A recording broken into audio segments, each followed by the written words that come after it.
इस्लाम में मस्जिद और ईदगाह में औरतों के जाने को लेकर विभिन्न राय पाई जाती हैं। कुछ लोग इसे पूरी तरह से मना करते हैं, जबकि कुछ इसे शर्तों के साथ जायज़ मानते हैं। यह विषय कुरान, हदीस, फिक़्ह, इस्लामी कानून और मुस्लिम समाज की परंपराओं से जुड़ा हुआ है। इस लेख में हम विस्तार से इस विषय को समझेंगे और यह जानने की कोशिश करेंगे कि इस्लाम में औरतों के मस्जिद और ईदगाह जाने की अनुमति क्यों सीमित या प्रतिबंधित मानी जाती है। इस्लाम में सबसे पवित्र स्थानों में से एक है। ये सिर्फ इबादत का स्थान नहीं, बल्कि शिक्षा, सामुदायिक निर्णय और इस्लामिक गतिविधियों का केंद्र भी रहा है। मस्जिद का उद्देश्य नमाज अदा करना, इस्लामिक शिक्षा प्राप्त करना, मुस्लिम समाज को एकजुट करना। इस्लाम में पुरुषों के लिए मस्जिद में जाकर 5 वक्त की नमाज अदा करना अत्यधिक महत्वपूर्ण माना गया है। पैगंबर मोहम्मद ने भी मस्जिद में नमाज अदा करने पर जोर दिया है।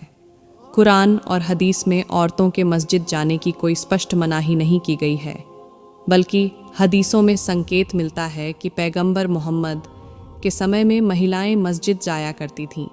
मोहम्मद पैगंबर के समय में महिलाएं मस्जिद जाती थीं और इबादत में हिस्सा लेती थीं। कुछ हदीसें इस प्रकार हैं।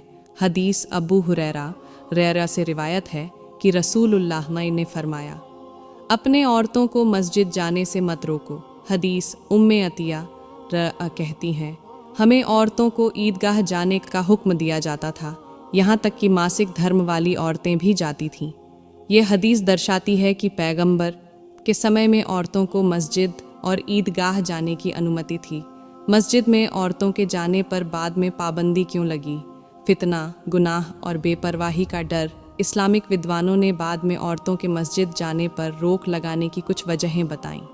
पुरुषों और महिलाओं का घुलना मिलना, इख्तिलात, महिलाओं की हया और पर्दा का महत्व, समाज में फैलते फितने, अनैतिकता का डर।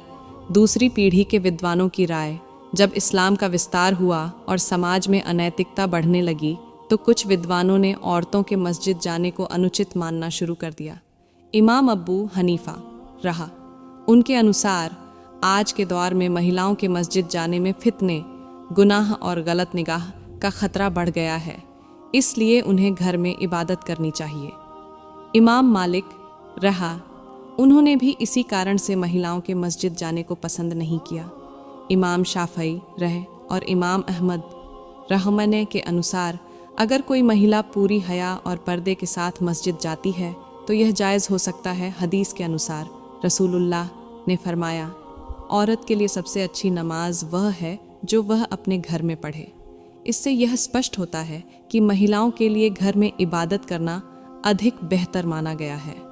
हालांकि कुछ परिस्थितियों में औरतों के लिए मस्जिद में जाने की अनुमति दी जा सकती है, अगर मस्जिद में महिलाओं के लिए अलग व्यवस्था हो, अगर वे पूरी तरह पर्दे में रहें, अगर वे अनावश्यक रूप से बाहर न जाएं। पैगंबर के समय औरतें ईदगाह में जाती थीं, लेकिन बाद में इसे कम कर दिया गया। हदीस नबी आए ने औरतों को ईदगाह में जाने का हुक्म दिया ताकि वे इबादत कर सकें और दुआ कर सकें। फितने यानी गुनाह का डर औरतों के लिए घर में इबादत को बेहतर बताना। आज के दौर में कई इस्लामिक विद्वान महिलाओं के मस्जिद जाने के बारे में अलग अलग राय रखते हैं। सऊदी अरब और भारत के दारुल उलूम महिलाओं के मस्जिद जाने को सही नहीं मानते। तुर्की, मिस्र और अन्य देशों के विद्वान कहते हैं कि अगर मस्जिद में अलग व्यवस्था हो तो महिलाएं जा सकती हैं। अगर मस्जिद में महिलाओं के लिए अलग इंतज़ाम हो तो वे जा सकती हैं। घर में नमाज पढ़ना महिलाओं के लिए अधिक सवाब वाला है। समाज की स्थिति और फितने को देखकर फैसला लेना चाहिए। इस्लाम में औरतों को मस्जिद और ईदगाह जाने से पूरी तरह नहीं रोका गया है, बल्कि सामाजिक परिस्थितियों को देखकर इसे सीमित किया गया है। पैगंबर मोहम्मद के समय महिलाएं मस्जिद जाती थीं, लेकिन बाद में विद्वानों ने फितने के डर से इसे हतोत्साहित किया। आज भी कई देशों में महिलाएं मस्जिद जाती हैं, लेकिन इस्लामी हया और पर्दे के साथ। इस्लाम महिलाओं को इज्जत और सुरक्षा देने के लिए उनके घर में इबादत को अधिक प्राथमिकता देता है। आपको वीडियो कैसी लगी कमेंट करके ज़रूर बताएं और वीडियो को आगे शेयर करें। मिलते हैं अगली वीडियो में। खुदा हाफिज़।